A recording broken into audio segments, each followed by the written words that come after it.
Okay, so welcome to our next part of the lecture. And in this part of the lecture, we're going to be looking at compound functions. And specifically, we're going to be looking at one of three rules, which we call the chain rule. So what is a compound function? So in the case of the chain rule, we might have something that looks a little bit like this. So this is compound that, yes, we could multiply this out, but it's kind of complicated to do. So a little bit like last week when we were talking about taking things out and substituting for u, we can do the same in differentiation. This is called the chain rule. So how we can think of this function is actually it's two functions. So we could say that we have an outer function g and we have an inner function of f. So we could describe this a little bit like this. So likewise, we could say that, well, x squared minus 3 cubed is a cubic function of g, a cubic of g, and a quadratic of f, because in the middle we have the quadratic, on the outer we have the cubic. And likewise, we could say if we had something like the square root of 1 plus x to the 4, we could say the square root is a function of g, whilst the quadratic is a function of f. So if we now consider any equation in the form where we have y equals g f of x, and we make the substitution to say that u equals f of x and y equals g g f of x, put these curly brackets on, we can then express and say that u equals f of x and y equals g of u, which then, like we like to do in mathematics, if a small increase in x will then change a small increase in u, we could perhaps say if we have a small increase in y and a small increase in x, therefore we're going to have a small increase in y and a small increase in u, and we're also going to see a small increase in u and a small increase in x. So now we've actually built an equation. But what we've actually seen here, we only have a small increase, but what if we have a large increase? Well, we know that delta x tends towards 0 and delta u also tends towards 0. Therefore, it's possible that we can just say, well, dy by dx is equal to dy by du multiplied by du by dx, because the small values are so small they disappear to 0, so we can actually make these into some real values here for physical things. So this is known as the chain rule. So I'll do a quick example to show you how it works on some numbers. So for example, we might have an exam style question where I would say find dy by dx of y equals 2x minus 4 to the quartic, to the 4. Okay, so we're going to split this up into two things, a little bit like we did last week. We can say that u equals 2x minus 4, and we can say that y equals u to the power of 4. So we've taken that from there, and that's from there. So we can say then dy by dx would have to equal dy by du multiplied by du by dx.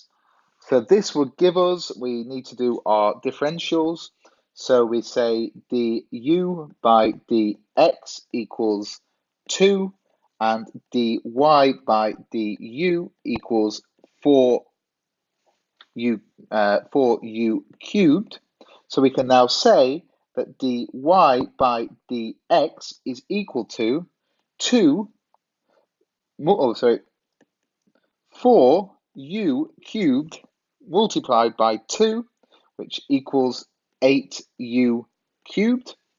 We now know, from our original values that u is equal to 2x minus 4.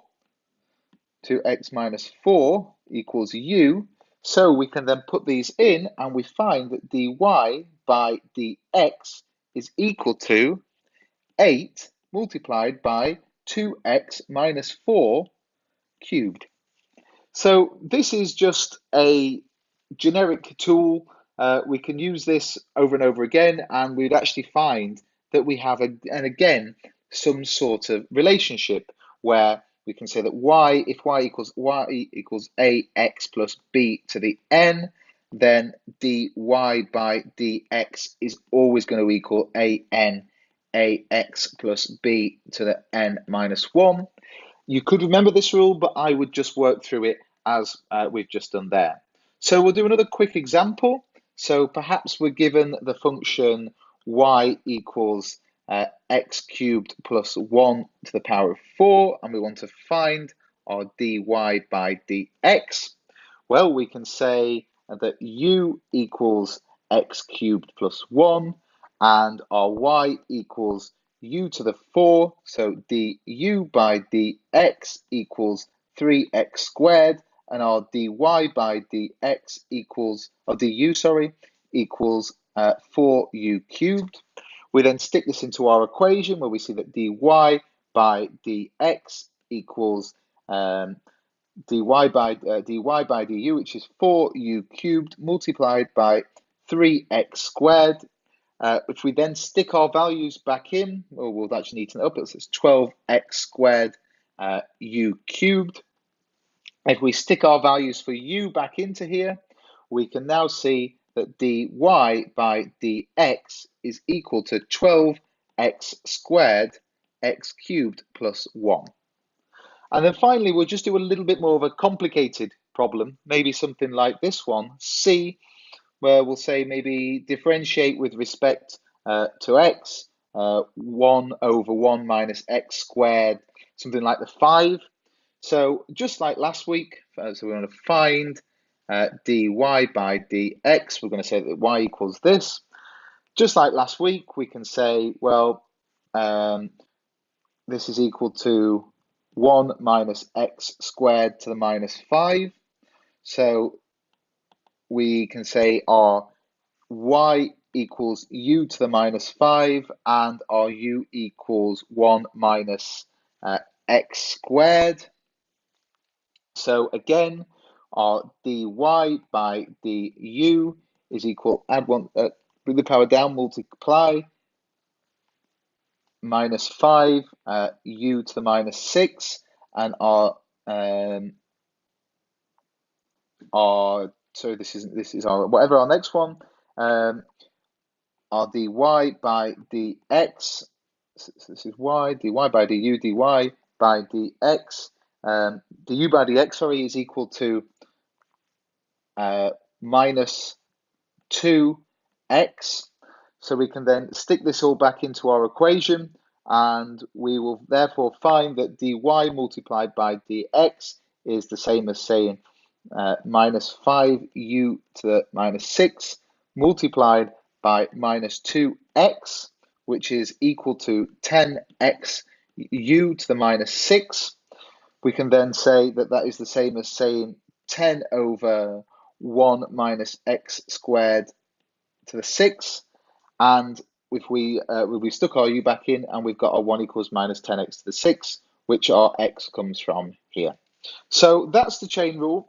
All it is just following this rule. You can derive it from first principles, but a lot of it really is some common sense to show how we can just separate these two functions. Okay, so in the next part, we're going to be looking at something called